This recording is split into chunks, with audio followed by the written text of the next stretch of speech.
South Africa is a country of faith. The vast majority of the population belong to one of the many faith traditions represented in this country, and it is perhaps the realization that all of these faiths have universal values that offers the greatest hope for a country in crisis. Rather than trying to make everybody one, we should start believing that all is one. You know, what's interesting is that in my language, the word for spirit, the word for air, the word for wind, the word for breath, it's one. We've all got a contribution to make. There's a reason that we're here. There's a reason that God has placed us here. The core essence of the religion is knowing and loving each other.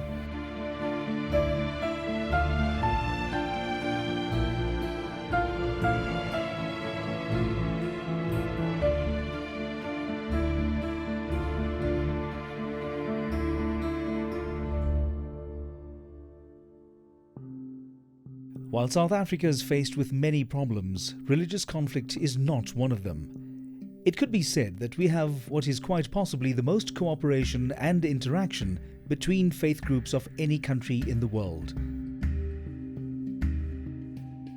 We have a huge role to play in changing the face of South Africa.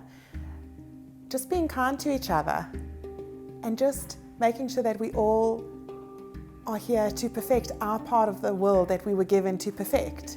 The core, the essence of all religions is good and positive, and they promote, peace and harmony, how to live together. I think we must mobilize our religious communities to extract that essence from the religion and put it into practice. All of us have a big role to play in trying to raise this level of positive consciousness. And again, our religion allows us that. Our religion, in fact, makes it incumbent on every single one of us to perform that duty. My belief is that the spiritual is not necessarily a very religious issue. It transcends in our religions. In this four-part series, we have seen that there was very little formal interaction between the faiths during the apartheid years. The government, largely dominated by the Dutch Reformed Church, made no attempt to hide the fact that they considered the majority black population as inferior and their traditional belief systems as barbaric, even evil. The tolerance level for people of other religions and belief systems was virtually non-existent. However, in the years prior to democracy, we had seen how faiths engaged with one another for a common cause, sometimes under challenging circumstances. There were opportunities of engagement on the youth front from all religions, paving the way towards a new democracy. The increasing need of faith activism was being experienced on the ground. But when Nelson Mandela was released from prison and inaugurated as president, religious bodies began working together formally. Encouraged by President Mandela's appeal to religious communities, he called it the RDP of the soul, religious leaders put aside their differences. A number of interfaith organizations were established post-1994 in an attempt to combat the country's moral degeneration. Organizations like the Moral Regeneration Movement and the National Religious Leaders Forum, which later merged with the National Interfaith Leaders Council to form NICSA, the National Interfaith Council of South Africa. But corruption and crime was spinning out of control. The once proud African concept of Ubuntu, the belief in a universal bond of sharing that connects all humanity, was all but forgotten, replaced by greed and selfishness. While the aims and intentions of the MRM and NICSA in the late 1990s were welcomed and well-intentioned, it was ignored by many of the corrupt political leaders. Religious organizations continued their work to build the country, but much of that good work was not reaching the man in the street. And yet it is here, at an individual level, amongst the hard-working people of the country, that the core human values, the same values that are common to all religions, began to emerge. In this fourth and final episode in the Dignity of Difference series, we meet four people of faith from differing backgrounds and religions. Just as we would borrow a book from a library to find out more about another person's faith, we will borrow each person for an hour to find out about their personal beliefs and value systems. Although they have never met, they are united by a common bond. They believe in the basic goodness of humankind and the determination to make the world a better place by focusing on what their particular beliefs have in common, rather than what makes them different.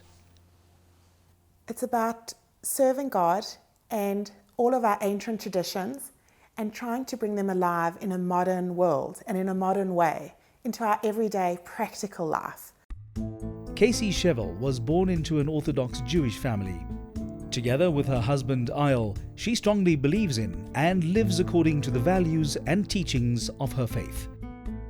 So being Jewish plays a huge role in my life. It's pretty much everything, and it filters into everything I do, every step I take throughout my day. Even just from waking up in the morning, as we open our eyes, we say a prayer, More Ani. We thank God for allowing us to wake up and for returning our soul back into our body. So literally from the moment our eyes are open, we start thinking about our connection to God and our relationship with God. We are all together in one spirit of interconnectedness, interrelationship, and interdependency. Pitika Ntuli is a South African sculptor, poet, writer and sangoma. He spent a year in a death row cell in Swaziland before international pressure secured his release. For 32 years, he lived in exile in Swaziland and the United Kingdom, returning to South Africa in 1994. The most spiritual word everybody uses, but we are using it in such a very wrong way because we don't understand it. Ubuntu. What is this Ntu we are talking about? According to our language, that Ntu, that stem, is a vital force, the power to cause things to happen and to change.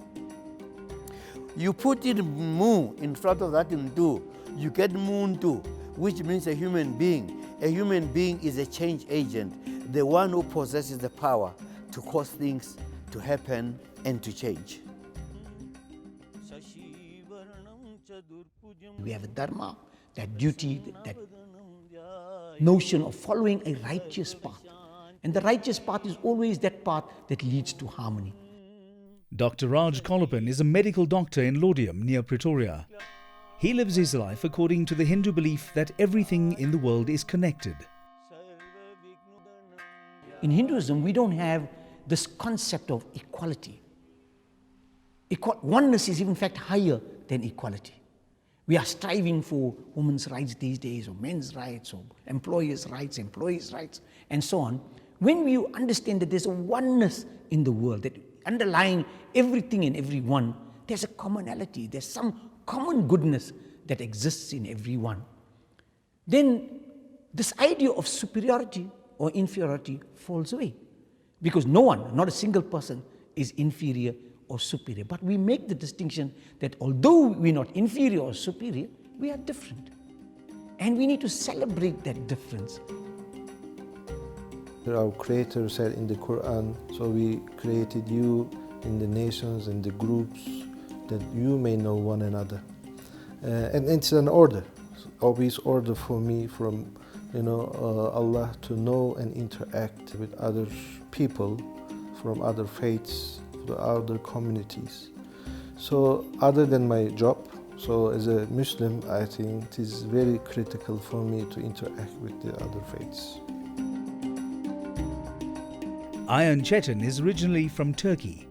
He is a devoted Muslim who strongly believes that the key to a better world is communication and the willingness to focus on what people have in common and to embrace their differences in a spirit of friendship. One of the main reasons behind almost every conflict, people, they don't know each other.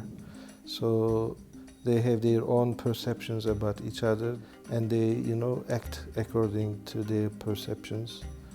And we believe this is one of the main reasons of all conflicts, and we want to tackle that problem to bring people together, and we want them to know each other at first hand. So I don't want to hear about you from other people but I want to hear about you from you.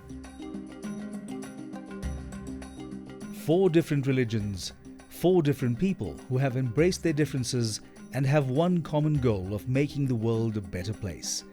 We'll learn more about them after the break.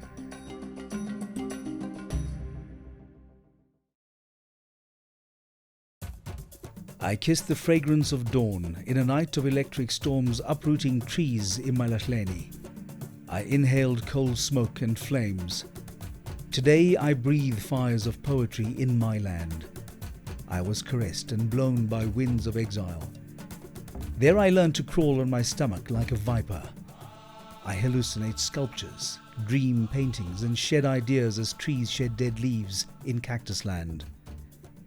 This is the poetry of Pitika Ntuli, a man whose every waking moment is consumed by his passion for Africa and the people who live here. His sculptures are mysterious, strange, but deeply symbolic. My art and myself and my spirituality are so actually intertwined. I don't think about my art. I don't think what I have to do. I just feel that I am a medium of this. Everything that actually happens gets digested somewhere in my subconscious mind. By the time I confront what I want to do, I'm not struggling what it really means, but I just let my feelings and my ideas and my spirit actually goes through it. And obviously at the end of it, I look at it and try to interpret it to myself. And in many instances, with a work of art, it's never complete. Someone else is going to see something that you have not actually seen. Everybody brings in their own experiences about it. This is here where I speak about a lot of these teeth, because we are speaking here about the corruption of what is happening. The bones that I'm introducing you to here are the ones that are going to define our state of the nations that we know. But the most important thing is that it is our future, the young, you people, who must come over us. Because we betrayed you. We betrayed you in that we never mentored you. When we grew up, we were being mentored, although it was under apartheid, because the things were so crystallized, we then did. But here in the studio, we invite young people here. Then they come up with their spirits, we share their spirits, so that when you look at it, like you look at this one here, once you look at this necklace, it's a necklace, but when you look at it, it's a map of South Africa. So when he was coming in here, he was looking at South Africa, going underneath South Africa to see these ancestral figures that are looking, and then you look at here at the jaws of corruption. The range of Pitika Ntuli's interests are reflected in his work, where he explores the relationship between art, culture and politics. His strongest influences, he says, go back to his early childhood. And my father was a fire and brimstone priest. And his brother was a very powerful sangoma, what people call a traditional healer. And somehow between the two of them, they decided that one of the 9 children must be brought up, by the sangoma uncle. And that fell, up onto me. I spent 11 years working with him while he's doing up his own healing, not realizing that that was a process of initiating me into spirituality. African traditional religions don't have a known founder or sacred texts. There are no uniform practices. The indigenous knowledge systems are based on the interconnectedness of all life and transcends duality. The religion is preserved through the memory of the elders and is based on oral tradition, transmitted by word of mouth and passed on from one generation to the next. Many African ethnic groups have their own understanding of what is sacred. The elders are the final trusted authority, and followers believe in the guidance of their ancestors' spirits. The place of worship is usually at the individual's dwelling, or at a group of trees, or a shrine which may be set up at or near a mountaintop, a deep cave, a forest, or a fast-flowing river. The final graduation was when he took me on horseback. We sat in front of a dead tree, and he said to me, "Don't stand up until that tree speaks to you." I was about 17 and a half. After sitting there for 3 hours, knowing the tree is not going to speak to me, I decided that if this tree was a human being, how would it look like? And immediately I said that I began seeing images, I began seeing branches as people. I was interested in politics. I shouted, "Viva!" Then he laughed, and then he said, "It looks like the tree has spoken to you. You saw something in there."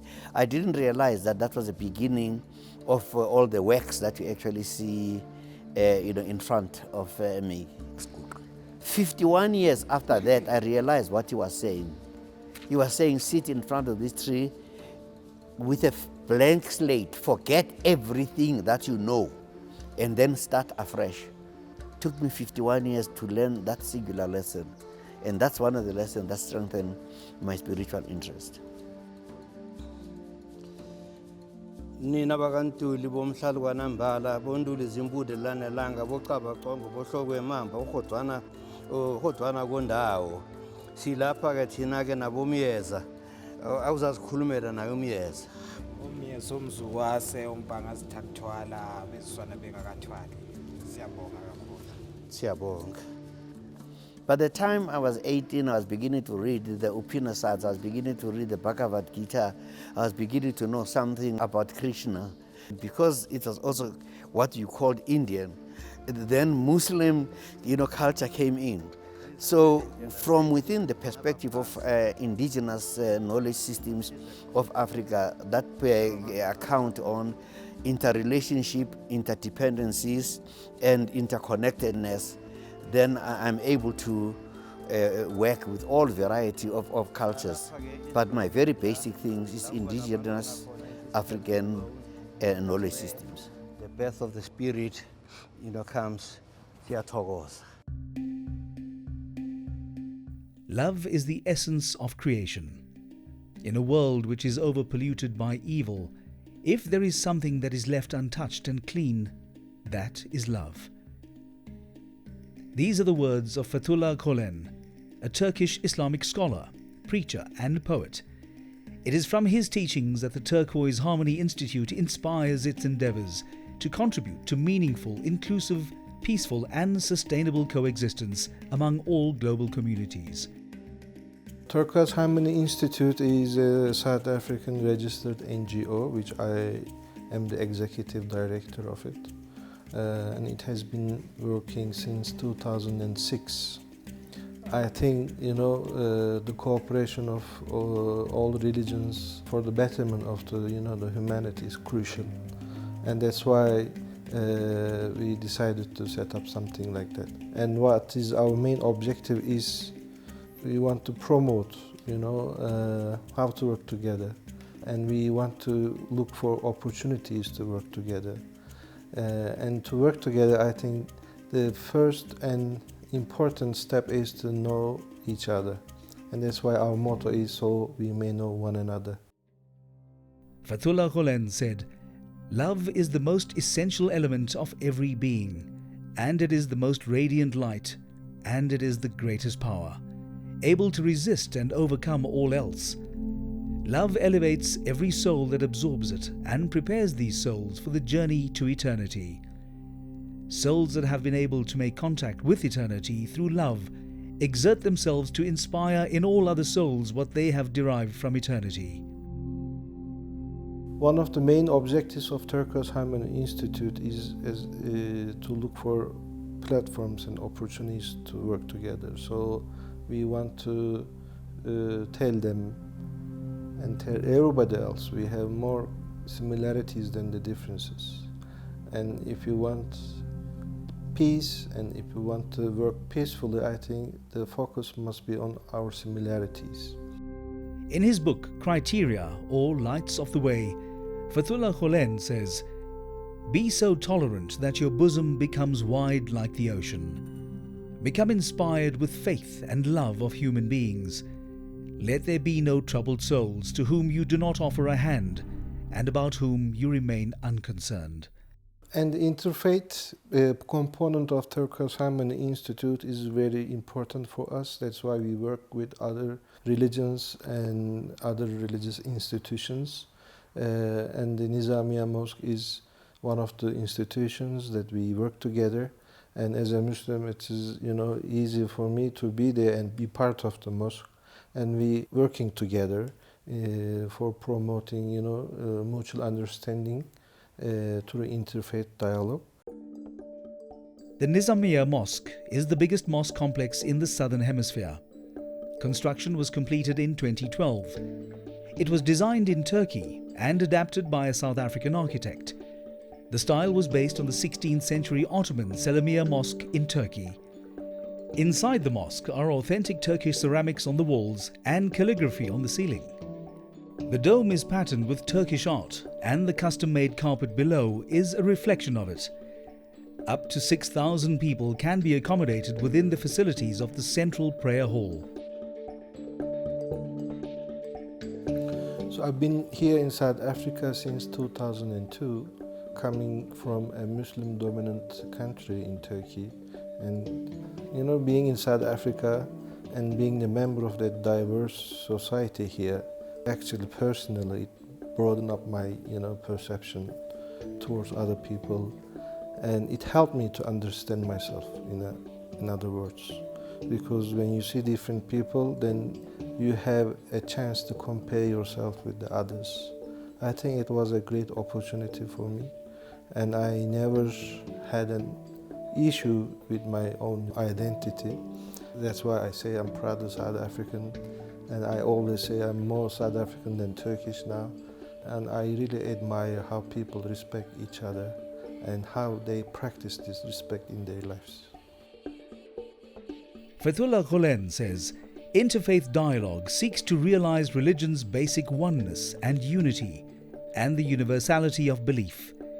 Religion embraces all beliefs and races in brotherhood and exalts love, respect, tolerance, forgiveness, mercy, human rights, peace, brotherhood, and freedom via its prophets.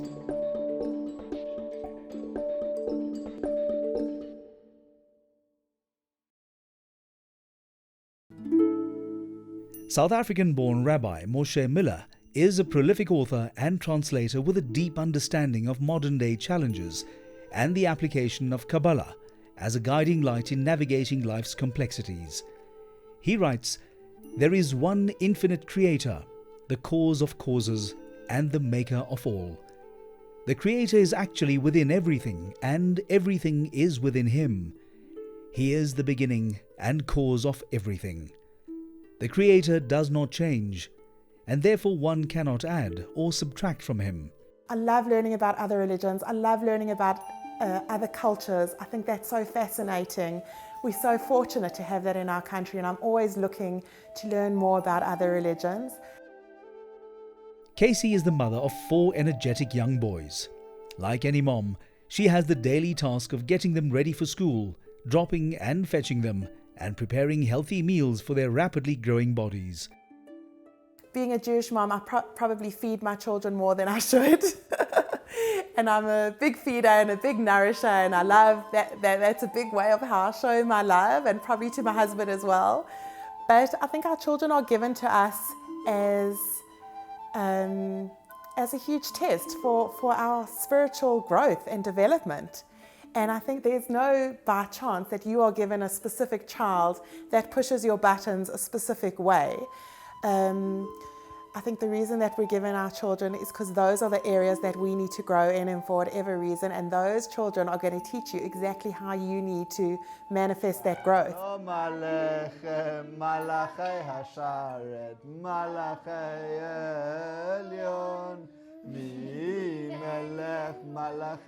Casey and her husband, Ayel, believe in inculcating a strong value system in their children. Values such as trustworthiness, respect and responsibility, and the value of rituals as practiced on the Sabbath. The Sabbath really comes to remind you that humans are not in charge of the world, and that there is a God who created the world, and that we sometimes have to just take a back seat and and enjoy what God has given us and be thankful for that. Every Friday night, it's incumbent upon every Jewish woman to light Shabbos candles. It's a quiet moment as sun sets on a Friday and our Sabbath is about to arrive. It's a time of utter serenity and beauty, and for me, it's a time when a woman really gets to celebrate her true femininity and her place in the home and her place in this world. I'm actually getting chills just talking about it because it's a very special moment. In Sabbath and on all Jewish holidays, we sanctify the day. And by sanctifying the day, we give it that importance, and we say this is our day to be with our family and friends and with God. And therefore, the words are really, the first verse is explaining how God created the world in the 6 days of creation, and that gave it to human beings to use, and we thank Him for that. And then the second part we really is, thank Him for our family and for friends and for making us part of a nation and everything else that God has given us the opportunity for us to do. יום השישי והחודש מארץ החוצבם ואכל אלוהים ביום השביעי מלאכתו אשר עשה וישבע ביום השביעי כל מלאכתו אשר עשה וברך את יום השביעי ויקדש אותו. We welcome the Sabbath into our home. We call it the Shabbos Queen, the Sabbath Queen, which is again a very feminine imagery. And we welcome her into our home to come and bless our home, to bring shalom bayit, which means peace in the home. Which is a lot to do with husband and wife and their relationship. That's the highest level that you can reach, is just to have peace in your home. So we welcome Sabbath and we welcome shalom bayit and pray for our children. I think our faith is critical to everything that we do. It brings meaning to the everyday nonsense that otherwise you could get really caught up in, especially in the modern world where there's just so much happening, so much news flow and negativity and that type of thing. You understand that there really is something more important and that you do have a purpose in your life. It means a lot to be Jewish. Sometimes it can be hard to keep all the mitzvahs and stuff. Sometimes it's easy, but sometimes we just lose it and we do averos, but we pray and we ask for forgiveness. We've got to keep serving our God and keep things as stable as we can within our lives. And hopefully and by living lives of integrity, maybe we will be an example to other people, and maybe that will actually infiltrate a broader community. But all we can really do is what's in our power, and all that really is in our power is how we relate to people that we see every day, how we bring up our children, and to let our children know that it is not okay to lie, that it is not okay to steal, and just to make sure that they are brought up with a very strong sense of integrity. That's all that we can really hope for. We're not going to be able to change anyone else, really, other than ourselves and our own families.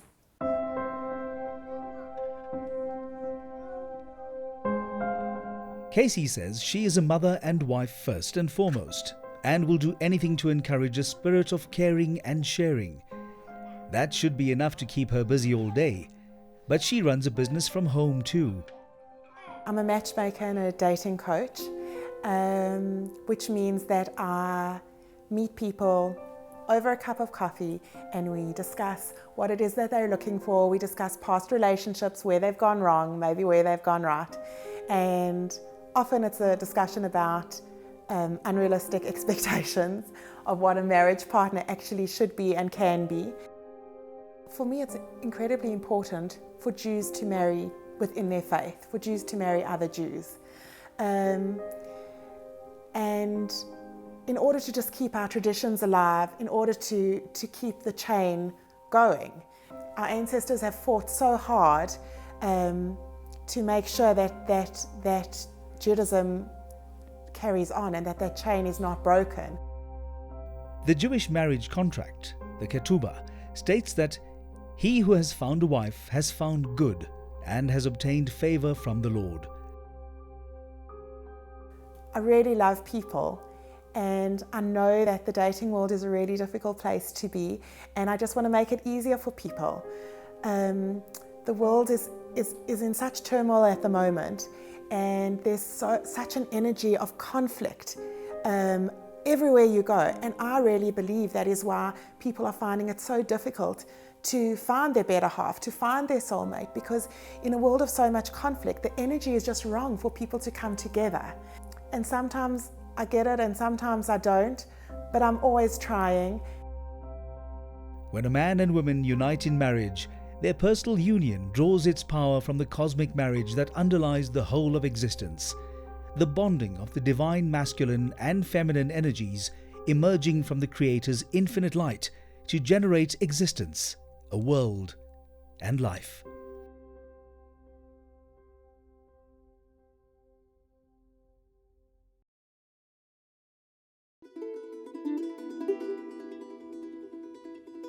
In the ancient Hindu texts, the Bhagavad Gita, we read, "The man who sees me in everything and everything within me will not be lost to me, nor will I ever be lost to him. He who is rooted in oneness realizes that I am in every being. Wherever he goes, he remains in me." My underlying philosophy is that of oneness, that again, that we're all part and parcel of the great divinity that exists in the entire cosmos, through all these universes that are coming up and so on. We are all part and parcel of that, and that makes me feel very, very special. It makes me feel wonderful. I don't seek an identity outside this oneness that exists, and this oneness exists in you, in me, and in everything, in every single soul in the world. Dr. Raj Kolapan comes from humble beginnings. His ancestors lived simply in South India, and in South Africa, his father was a wine steward in a hotel. But he was able to lift himself up by raising his family with strong Hindu values. Well, you're born in a country, if you don't feel you're part of that country, I think you have a big problem. Certainly, we've been born in South Africa, and I feel very much South African. But I also feel very much Indian. I am brought up in an Indian home, surrounded by Indian culture, Indian music, Indian dance, so Indian food. So I would like to think of myself as a South African of Indian origin. Jalabimbaya Vitmayi Neela Purushaya Dhimayi Tanno Varuna Prachodayat. There's no do's or don'ts in Hinduism. There's no commandments in Hinduism. But we have what we call sadhana, which we perform every day, and it's again a totally optional thing. So my sadhana in the morning is to get up in the morning and pay homage to the sun. And I love it because the sun is the symbol of this living God. We have this concept in Hinduism that God is the sun and human beings represent the moon. Because like the moon, we're just a reflection of God. The moon has no light of its own. It only reflects the light of the sun. So similarly like us, we don't see the divinity in the world, but we reflect that divinity in the world. So I love the symbol of the sun because the sun rises up punctually every single day. Every single day you can depend on it. It is totally predictable. Shivesharvat Sadige Saranye Trayambage Gauri Narayani Namastude.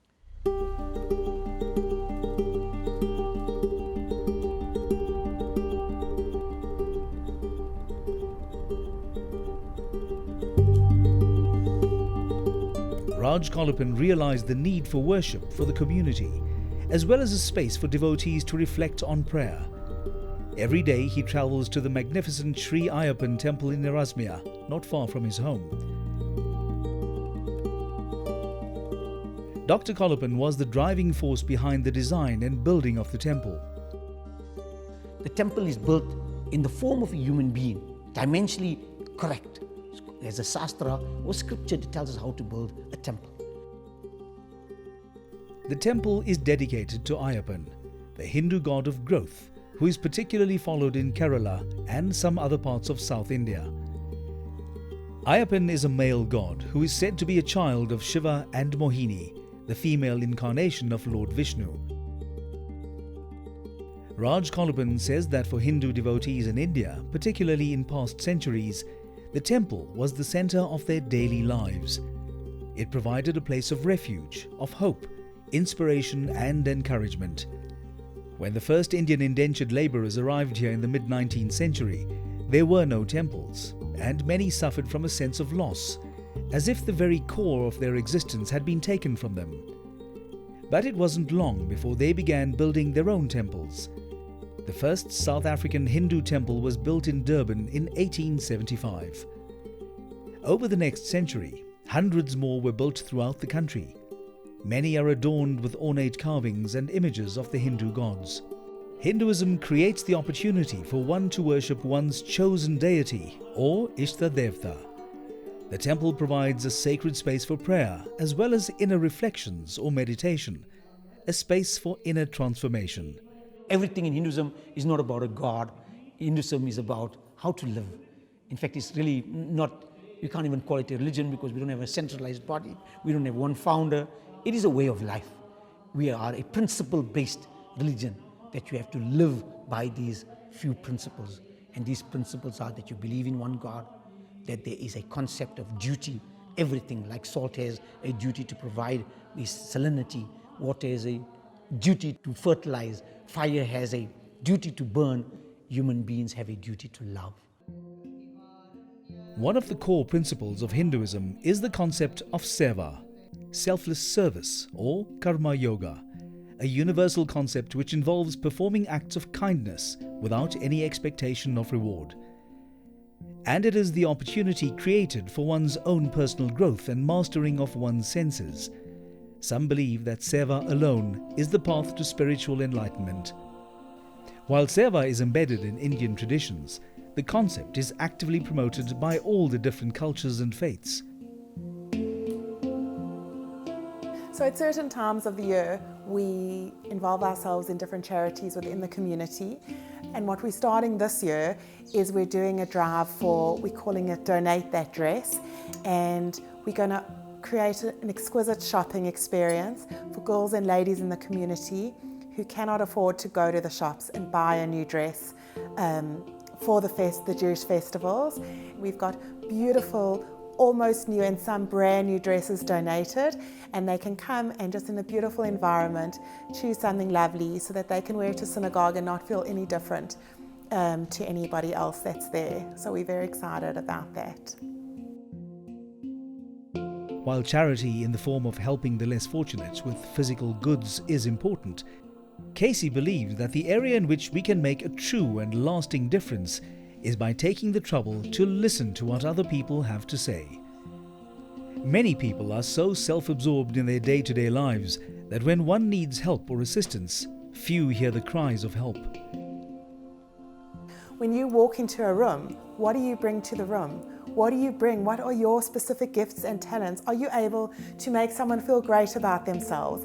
Are you able to make someone look forward to the rest of their day? What is it that you can do? And what is it that you've been brought here to do?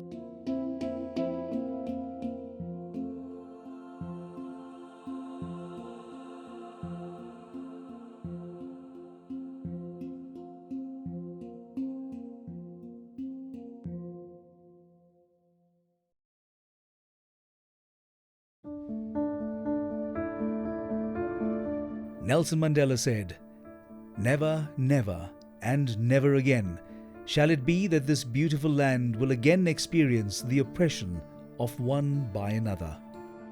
Colonial discourse always teaches that in order to effect a total domination, therefore you've got to paralyze the culture of a people.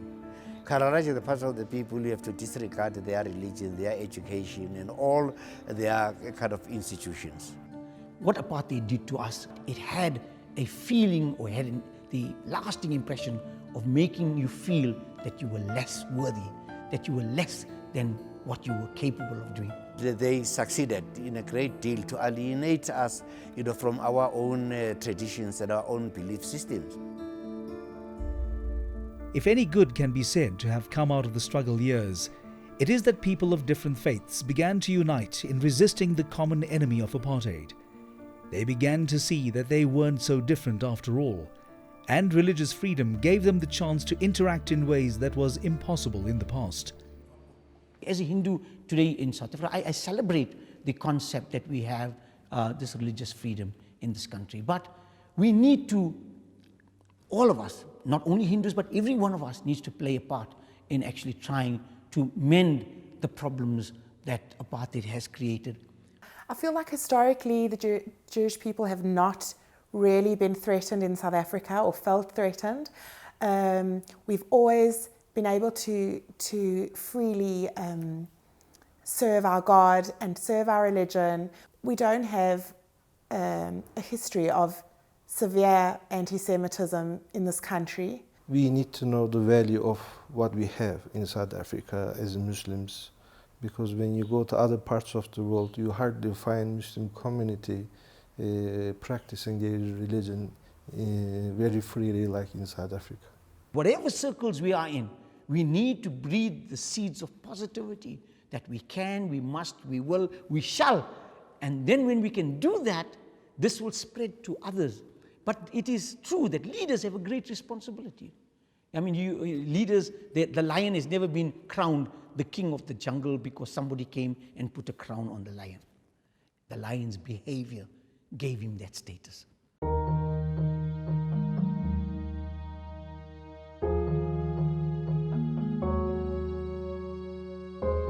Perhaps one of the most universally asked questions is, what is our purpose on earth? And is the answer different for people of different faiths? I believe that God has sent us each into this world with our own specific mission to accomplish. And if we all just focus on doing what we need to do and making sure that we actually know what it is that we are supposed to accomplish. I believe that there is a reason why I'm here on this earth, and I'm sent by the Creator here. So if I lose that connection, then I'm going to lose my purpose to be on the earth. The spirit in you is the spirit in me. The God in you is reflected in the God in me. We are of the same blood. A wonderful concept in Hindu thought is a line that is uttered in Veda. It says, Ekam Sat Vipra Bahuta Vadanti, which means that the goal is one, or truth is one, pathways to that are many.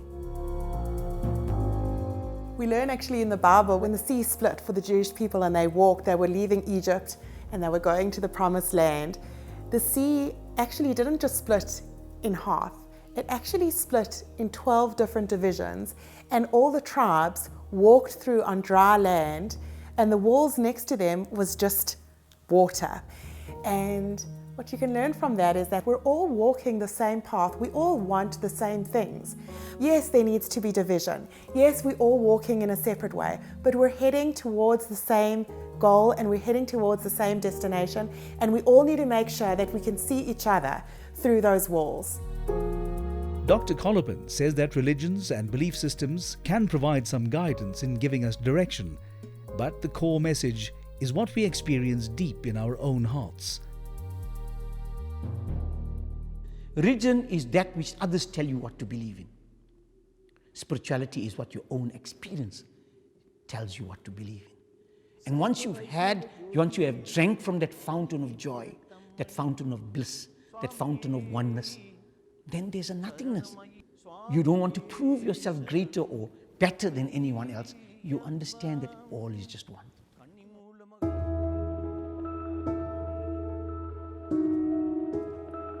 In this episode, we have borrowed from the library of knowledge that makes up the life experiences of these four individuals.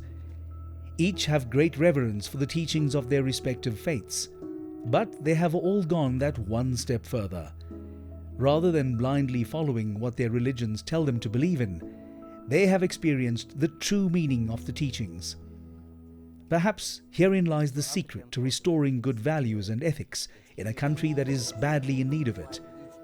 To borrow a person of faith for an hour or two and truly listen and understand what they have to say, while at the same time offering your own experiences for them to enjoy.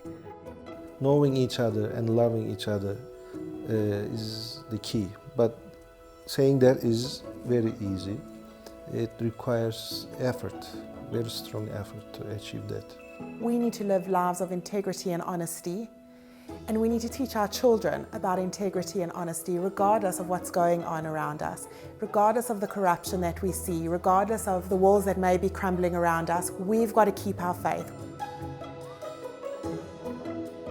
I'm very, very, very optimistic that we are yet going to meet our appointment with the destiny, and our destiny is spirituality.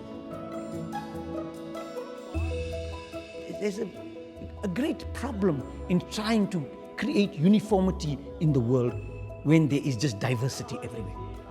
In our Hindu understanding, diversity is the part of the plan of the universe. You just look at the colors and shades of green, they're all so different. If you look at human beings, we are all so different. So trying to make us to conform to one type of thinking, one type of dress, one type of food is a madness. There's a beauty in diversity. And so the value and strength of any democracy is how it treats its minorities. South Africa has come a long way to foster interfaith engagement and compels us to look deeper, to appreciate the other.